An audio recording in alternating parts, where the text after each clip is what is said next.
Hey, welcome back to you. This is the Monday show. It's great to be back here with you after an incredible weekend. Hope that you are ready to go on a brand new week because we are in the Back to School series.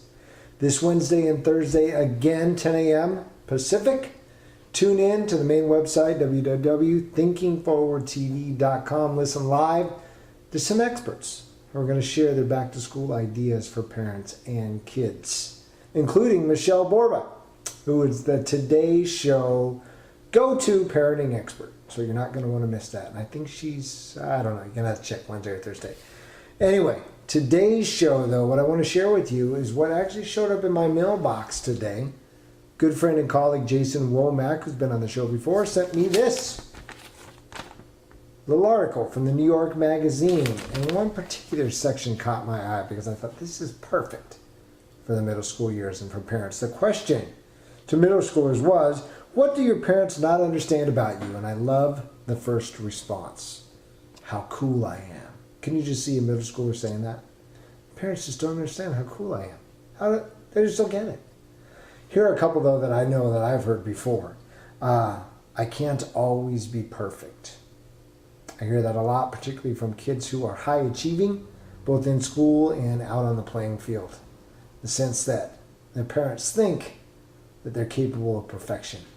And so by the time kids get to middle school, they've really kind of hit on that idea that perfection is something that is not attainable. So listen up, parents. I'm more independent than they think. That's a key here. That I need to grow up sometimes. So they sound like they're in conflict, but what I hear the child saying in this particular case is, hold me accountable.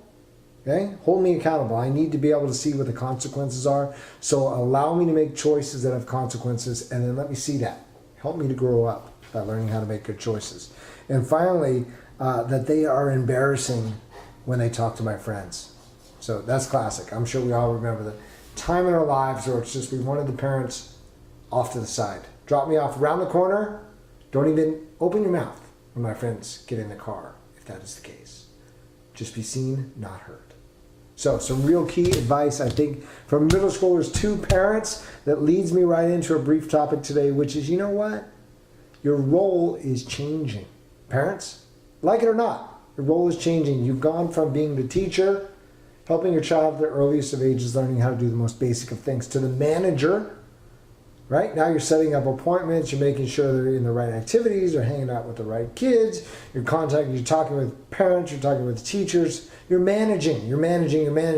Now what I'm saying to you is you need to get out of that role for many of the things in your life. Sure, still set up the dental appointments, that isn't your child's responsibility. But allowing them to make choices that matter in their lives, right? How do they want to spend their weekends? What activities do they want to be involved with? How much time are they going to spend on homework? These are all choices that have real-world consequences. And when kids are allowed to make these choices, this is my contention. The whole issue of motivation begins to disappear. Because kids, as they begin to make decisions about things that they are truly excited about, they find their passion. When you found your passion, even as an adult, the motivation issue just fades away. I'm excited about what I'm doing. I no longer need to be paid to be motivated, which are sometimes the things that happen during the middle school years. So I'm advocating really stepping into what I call the coaching role, which is you working from the background to help support what's happening in the foreground.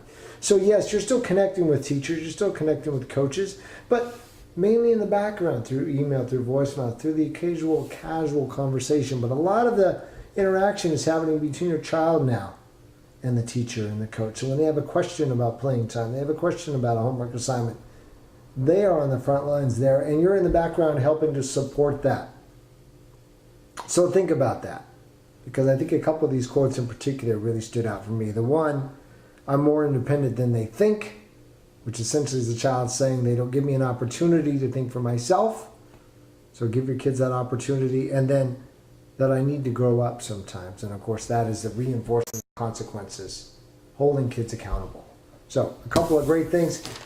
Wonderful motivation coming from the New York Magazine. There's always something. There's always something to share. Hope you've had an incredible Monday. I will see you later this week. Take care.